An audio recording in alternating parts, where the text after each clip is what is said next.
أعوذ بالله من الشيطان الرجيم. بسم الله الرحمن الرحيم.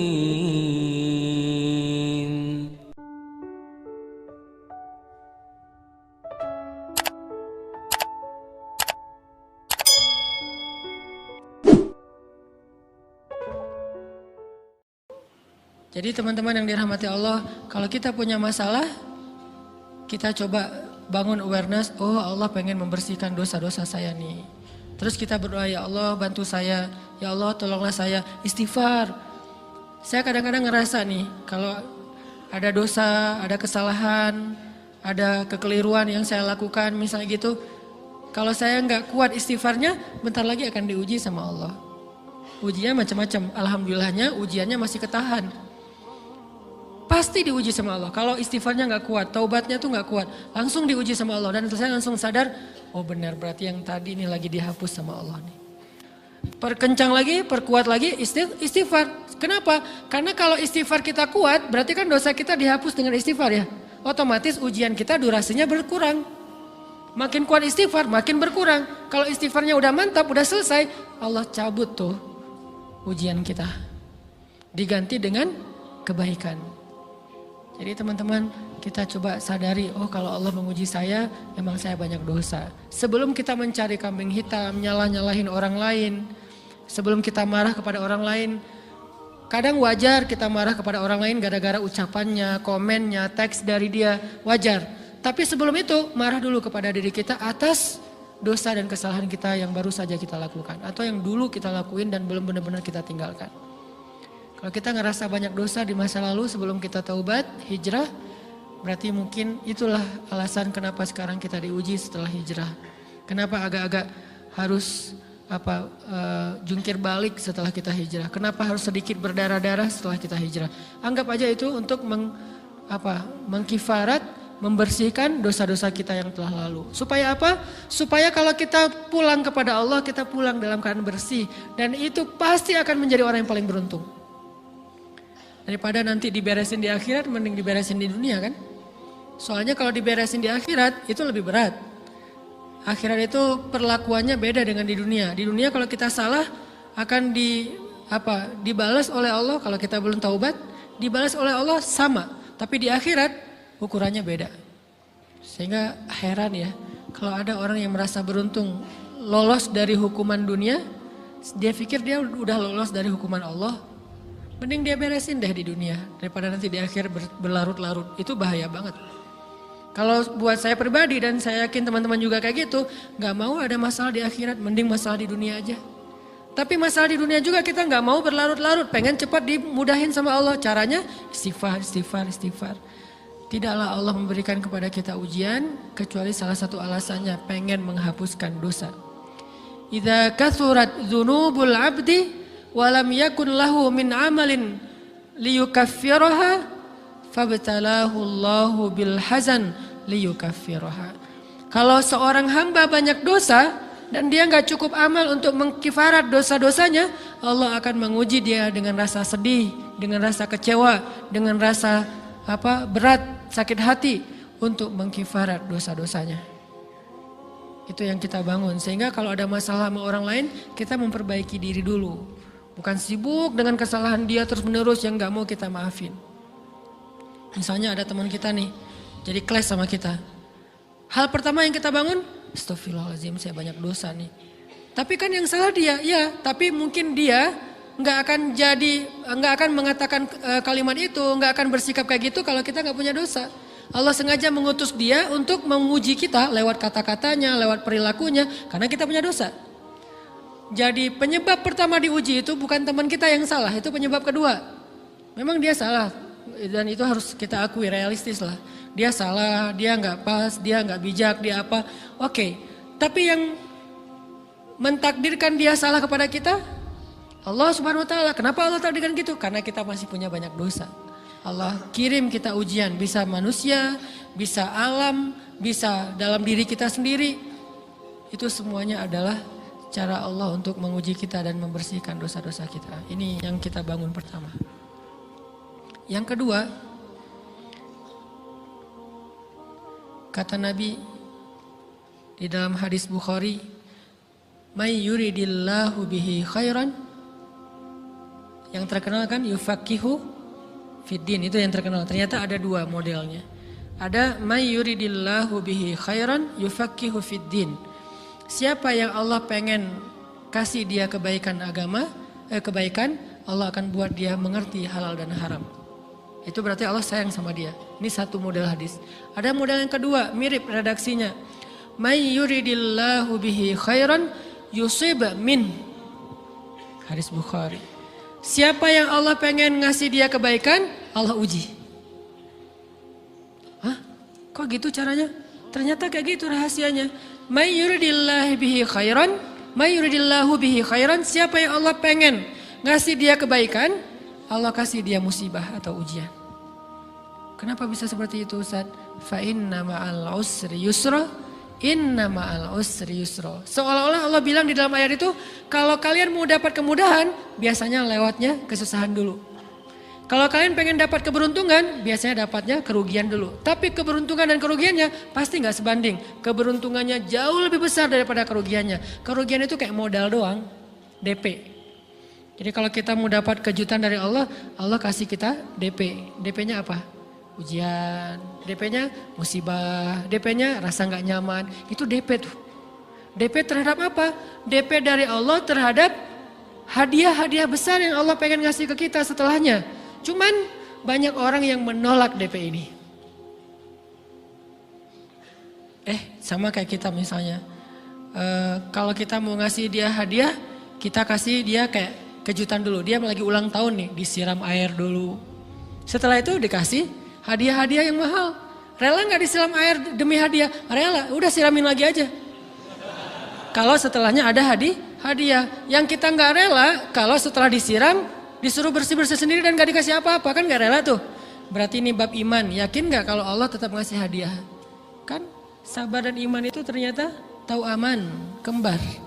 Kalau kita yakin Allah ngasih hadiah setelah ngasih kita DP ujian, ya kita akan sabar. Gak apa-apa deh, bentar lagi mau dikasih hadiah, digini-giniin juga gak masalah. Dibully, diapain sama Allah, biarin aja. Ya Allah saya sabar, kan bentar lagi mau dikasih hadiah nih. Ini masalah yakin. Tapi kalau kita gak yakin, apa sih maunya Allah gitu kan.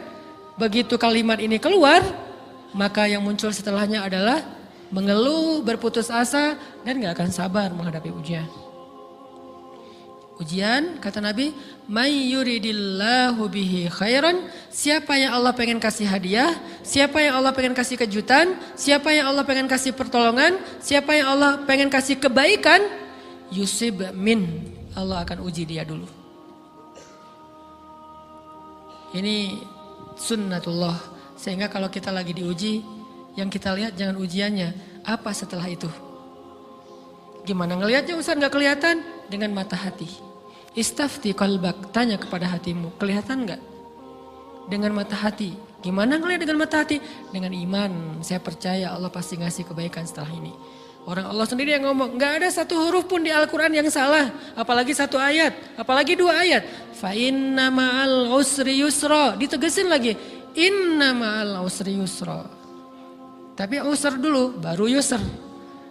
Dikasih kesusahan sedikit, dikasih kemudahan yang banyak. Dikasih kesusahan sedikit, dikasih kemudahan yang banyak. Ini yang kita coba bangun tajdidul iman. Bangun memperbaharui yakin. Sehingga ketika kita diuji, sedih, wajar. Mengaduh sedikit bukan mengeluh ya. Kalau mengeluh kan nyalahin Allah. Kalau ngaduh, yang namanya orang dicubit kan, itu ngaduh. Tapi kalau, apa sih maunya Allah? Nah itu ngeluh. Antara mengadu dengan mengeluh berbeda. Mengadu, itu manusiawi. Sedih, itu manusiawi. Air mata bahkan bukan hanya manusiawi, itu rahmat dari Allah. Orang yang gak bisa menangis itu yang bahaya. Kalau kita masih bisa menangis, berarti kita masih peka hatinya. Bukankah anak kecil paling sering menangis? Berarti hatinya peka. Siapa lagi selain anak kecil yang paling sering menangis? Cewek. Cowok itu emang gak punya perasaan, makanya jarang nangis. Cewek dikit-dikit nangis, jangan bilang, cemen banget sih nangis, cengeng apa. Enggak, karena dia perasaannya lebih peka dari kita. Itulah kenapa Allah menitipkan bayi kepada perempuan. Kalau dititipin ke laki-laki hancur. Di balik kepekaan perempuan, di balik sensitifnya perempuan, di balik perasaannya yang luar biasa, di situ Allah Subhanahu wa taala menitipkan amanah, dia yang paling baik dalam merawat bayinya. Perempuan secara umum mungkin lebih banyak bicara daripada laki-laki ya. Walaupun ada orang yang perempuan pendiam banget, ada yang nggak ngomong sama sekali, misalnya diem-diem aja, ada. Tapi secara umum perempuan lebih banyak berucap daripada laki-laki. Emangnya ini kekurangan? Bukan. Ini kelebihan. Kalau dia berikan itu dalam hal yang tepat. Apa yang tepat? Mendidik anak. Justru karena perempuan banyak ngomong, lebih baik dalam mendidik anak daripada laki-laki. Laki-laki itu kurang mendidik, kurang mengedukasi kepada anak dengan usia tertentu karena dia jarang memahamkan.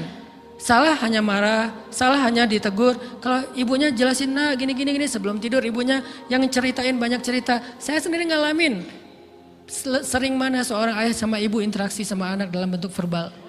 Sering ibu. Jadi menangis itu rahmat dari Allah. Gak apa-apa, nangis saja. Dan itu tidak disebut mengeluh. Kamu kok nangis? Kan orang Islam harus sabar. Emangnya nangis dengan sabar itu bertolak belakang? Sabar tetap sabar. Ya nangis jalan aja terus nangis. Nangis apa pakai nangisnya nggak cuma nangis doang, emotikonnya juga nangis, berderai-derai gitu. Sampai air matanya menggenang gitu kan ya. Boleh lah. Ditambah lagi dengan visual menangisnya posting bahwa dia lagi tertusuk duri dengan postingan kaktus atau apalah. Dia pengen share ke semua orang bahwa saya sedang sedih. Sehingga nanti ketika ada orang yang menghibur dia dengan sedikit kata-kata yang sabar ya segala macam, wah makin berderai-derai. Itu belum jadi, kecuali dia keluarkan kata-kata mengeluh, baru dia disebut orang yang banyak mengeluh, berputus asa. Kalau mengaduh wajar, walaupun ada nabi udah diuji berat gak mau mengaduh, apalagi ngeluh. Zakaria digergaji mengadu aja enggak. Kenapa? Karena kata malaikat kalau kamu mengaduh sedikit aja, maka Allah Subhanahu wa taala akan menghancurkan kaum ini. Dia kasihan kepada kaumnya, enggak mau mengaduh. Satu-satunya orang yang kita tidak boleh mengaduh hanya orang tua. Atau itu mengeluh kalau untuk orang tua. Kalau yang lain enggak disebut mengeluh. Kalau ke teman, malas enggak apa-apa. Jangan sering-sering tapi. Apaan sih? Ke teman boleh. Tapi ke orang tua, saja itu bukan lagi mengadu, itu sudah mengeluh. Khusus untuk orang tua. Kalau di antara manusia. Kalau kepada Allah dan Rasul, pastinya lebih dari itu. Ketika kita diam saja, tidak langsung beranjak sami'na wa ata'na labbaik ya rabbi wa sa'daik, enggak memenuhi panggilan Allah, itu sudah disebut bagian dari kufur ingkar. Tapi minimal kita mungkin masih mengaduh, kita masih menangis, kita masih lelah, kita masih merasa lemah. Setidaknya kita tidak mengeluh. Kenapa? Kita percaya Allah kalau mau ngasih hadiah kepada hambanya, DP-nya itu ujian. Dan yakinlah hadiahnya minimal 10 kali lipat lebih baik daripada ujian itu. Minimal, karena gak ada amal soleh yang dibalas di bawah 10 kali lipat tuh gak ada. Amal soleh, amal ya bukan niat. Amal yang udah kita kerjakan minimal dibalas 10 kali lipat. Minimal, maksimalnya bighairi hisab, tanpa batas. Bighairi hisab, tanpa batas. Ada yang 700 kali lipat kayak sedekah. Tapi tetap aja ayat sedekah di akhirnya ujung-ujungnya apa? Bighairi hisab juga kan? Berarti sedekah itu minimal dibalas 700 kali lipat. Minimal. Kalau kita yakin. Selalu syaratnya kalau kita yakin. Dan saya ngebuktiin itu banget. Saya pernah ngalamin lagi jalan-jalan di sebuah kota yang ada becak kayuhnya, becak sepeda gitu ya. Jalan terus saya bilang, Pak berapa ongkosnya? 20.000. Udah naik aja 20.000. Karena kita keliling-keliling kota, ternyata saya jadi kasihan sama dia 20.000. Kasihan kan 20.000 dibayar keliling kota, walaupun pas mampir beberapa tempat mungkin dia dapat tips ya. Tapi saya nggak tega gitu, dia cerita tentang anaknya lagi sekolah, apa segala macam, makin bikin baper kan. Pas selesai, saya kasih dia 100.000. Dari 20.000 dikasih 100.000 karena kasihan.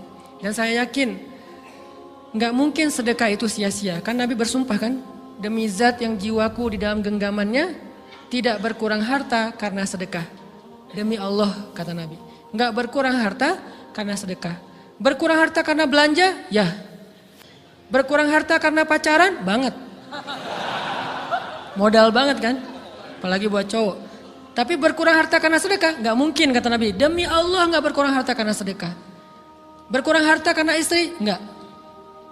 Karena memberi kepada istri itu pahalanya lebih gede daripada sedekah. Makanya ngemodalin pacaran setelah nikah itu tumbuh berkah. Modal pacaran sebelum nikah itu apes. Jadi kalau pengen modal nih, ngemodalin cewek, traktir, ngapa-ngapain, bayarin, jangan sebelum nikah. Sebelum nikah jadi orang pelit aja, nggak apa-apa. Tapi setelah nikah, jor-joran ngasih, apalagi yang, bayarin semuanya. Kenapa? Pahalanya lebih gede daripada sedekah. Bahkan lebih gede daripada infak fi sabilillah. Seorang suami memberi nafkah istri, itu pahalanya terkadang lebih besar daripada kita berinfak untuk fi sabilillah, untuk korban perang.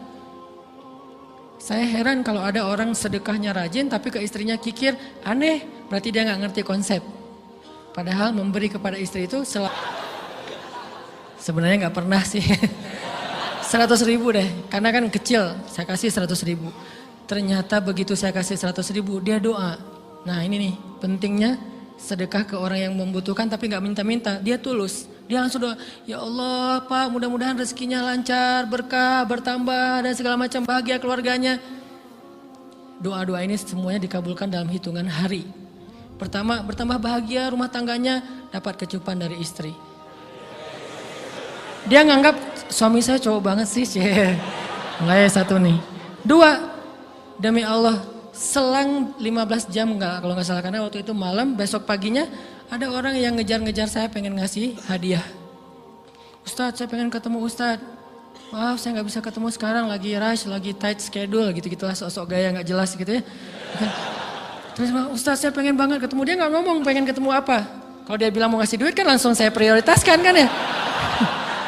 Berhubung dia nggak ngomong, ya udahlah, saya sok-sok jual mahal gitu. Tapi yang namanya rezeki kan gimana kita tolak, dia datang kan. Saya nolak. Pokoknya sebentar aja 5 menit nggak akan ganggu waktu Ustadz. Ya udah besok pagi ya pas breakfast gitu. Pakai gaya-gaya dikit breakfast. Pas breakfast, oh ya siap Ustadz. Jam berapa? Jam 8. Udah janjian jam 8. Mungkin orangnya nih dengar live streaming, Pak jazakumullah khair jaza. Makasih banyak, mudah-mudahan Allah tambahkan rezekinya. Terus beliau besok mau flight ke luar kota jam 8. Akhirnya ngubungin lagi malamnya, Pak Ustadz maaf gak bisa ketemu besok. Karena saya jam 8 itu jadwal terbang. Oh ya udah nggak apa-apa. Seneng dong saya nggak jadi ketemu kan. Tahu gitu kan nyesel saya tuh. Seneng. Besok pagi jam 6 Pak Ustadz. Alhamdulillah ternyata penerbangan saya di-delay ke jam 11. Allah delay penerbangannya demi ngasih rezeki buat saya. Kan luar biasa kan. Nah, ini hikmah kepedean saya, kegeeran kepada Allah gitu. Di-delay demi saya. Kan kadang-kadang GR ya depan Allah ya. Robbi akroman kan gitu ayatnya. Allah memuliakan saya dengan istighfar tetap. Akhirnya saya bisa ketemu Ustaz. Saya nggak baca WA-nya. Terlambat baca, baru baca jam 8. Dia udah mulai agak putus asa. Kayaknya udah gak mungkin ketemu nih. Jam 8 pas saya baca, ternyata orangnya nggak di delay. Ya udah saya balas, ya udah sekarang saya tunggu ya jam 9. Maaf cuma sebentar. Nggak apa-apa Ustaz 5 menit. Datang dia. Datang ngasih apa coba? Ngasih duit 200 juta. Demi Allah, cuman berselang beberapa jam, saya tolak-tolak. Tahu gitu Pak, datang malam ini aja.